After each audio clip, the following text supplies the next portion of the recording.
Welcome back. इस video में अब हम लोग बात करने वाले हैं फर्टिलाइजेशन, कैसे फर्टिलाइजेशन होता है। फर्टिलाइजेशन, ये जो फर्टिलाइजेशन टर्म है वो स्ट्रासबर्गर नाम के साइंटिस्ट ने दिया था। और फर्टिलाइजेशन में जो सबसे पहली बात हम लोग करने वाले हैं वो होने वाली है पॉलन पिस्टिल इंटरेक्शन की। पॉलन पिस्टल इंटरेक्शन का मतलब क्या होता है, इसको समझते हैं। सपोज कर लीजिए ये स्टिग्मा है और इस स्टिग्मा के ऊपर सबसे पहले क्या होगा, पॉलिन ग्रेन्स आएगा। क्यों? क्योंकि पॉलिनेशन हो चुका है। अब ये पॉलिन ग्रेन्स स्टिग्मा में, इस स्टिग्मा पे कई तरीके के पॉलिन ग्रेन्स आ सकते हैं जो इसके स्पीसीज के नहीं हो सकते हैं, हो सकता है किसी और स्पीसीज का। तो सबसे पहले स्टिग्मा और पॉलिन ग्रेन्स आपस में एक दूसरे को पहचानेंगे कि हम दोनों लोग एक ही स्पीसीज के हैं, हम लोग रिप्रोडक्शन कराने के लिए कैपेबल हैं कि नहीं है। तो सबसे पहले when there is introduction of pollen grains with the stigma, this is called pollen pistil interaction. इसी को हम क्या कहते हैं? Pollen pistil interaction. अब उसके बाद क्या होगा, हम लोग जैसे जानते हैं कि पॉलिन ग्रेन्स के बाहर की ओर एक वॉल होती है एग्जाइम की, जो स्पोरोपोलिनियम की बनी होती है, जो कि काफ़ी हार्ड होती है। तो इसको डिसॉल्व करना तो बहुत मुश्किल है, लेकिन मैंने बताया था कि बीच बीच में थोड़े थोड़े पोर्स होते हैं। ये पोर्स को हम लोग नाम देते हैं जर्म पोर। होगा क्या इसके अंदर? मैंने बताया दो सेल है, एक जर्मिनेटिव सेल्स है, एक वेजिटेटिव सेल्स है। एक जर्मिनेटिव सेल्स होती है, वेजिटेटिव, ये 2 सेल स्टेज पे होता है। मैंने बताया था कभी कभी क्या होता है, जर्मिनेटिव सेल अंदर ही डिवाइड हो जाती है, तो ये 3 स्टेज हो जाता है। अब इसमें से जो वेजिटेटिव सेल्स होंगी, जब ये पॉलिन ग्रेन्स इस पर अटैक होगा तो यहाँ पर शुगर होगा, शुगरी सब्सटेंस होता है जो कि पॉलिन ग्रेन्स को डेवलप करने में मदद करता है। अब होता क्या है कि ये हमारा अगर पॉलिन ग्रेन्स था तो वो इंटाइन की वॉल में, जो इंटाइन की वॉल होगी, वेजिटेटिव न्यूक्लियस क्या करेगा, उसको पुश करेगा। माइट बी, सपोज कर लीजिए कुछ इस तरीके से, ये क्या करेगा, पुश करेगा। और ये जो होगा, ये पॉलन ट्यूब का फॉर्मेशन स्टार्ट हो गया। यानी ये वेजिटेटिव सेल से जो होता है वो पॉलन ट्यूब का फॉर्मेशन स्टार्ट हो जाता है इंटाइन की वॉल को पुश करने के लिए।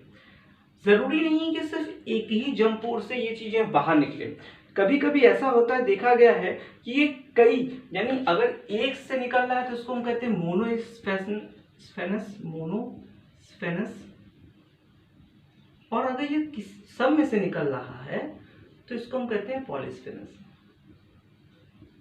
लेकिन सब से निकले या एक से निकले मकसद नहीं है, स्टिग्मा के अंदर सिर्फ एक जाएगा, यानी दोनों में से एक। अब जब पॉलन ट्यूब स्टिग्मा के अंदर अंदर जाने लगता है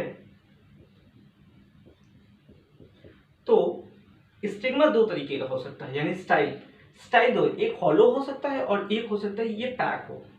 तो कभी कभी क्या होता है, ऐसे समझिए कि अगर ये हॉलो है तब तो कोई दिक्कत नहीं, लेकिन अगर पैक होता है तो ये जो टिश्यूज होते हैं वो कभी कभी इसको दबा देते तो ये बंद हो जाता है।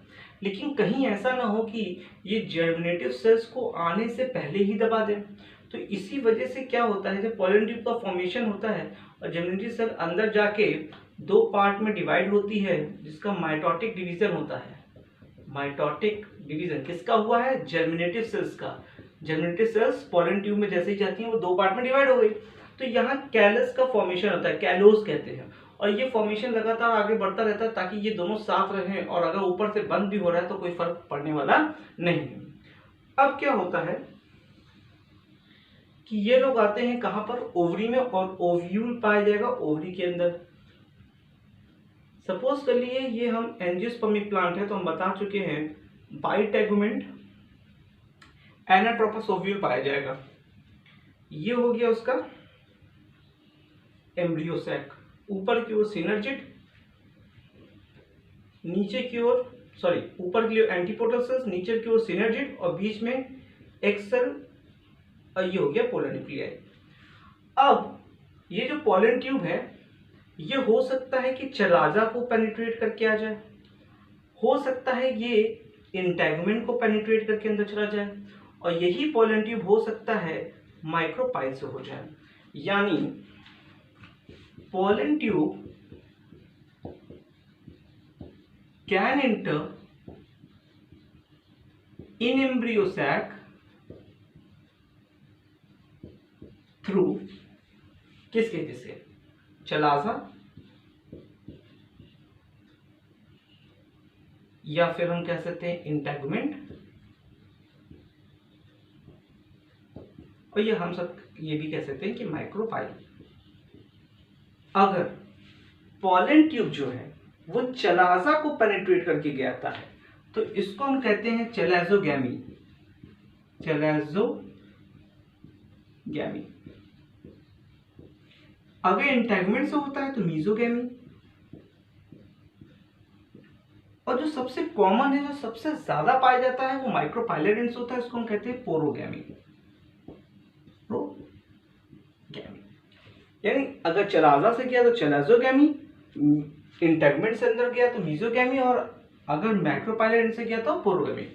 अब ये दोनों जो सेल्स हैं इनका मकसद होगा अंदर पॉलन यानी एम्ब्रियो सैक के अंदर जाना, और एम्ब्रियो सैक के अंदर जब ये जाते हैं तो ये डबल फर्टिलाइजेशन करते हैं, जहां जाइगोट का भी फॉर्मेशन होगा और एंडोस्पर्म का।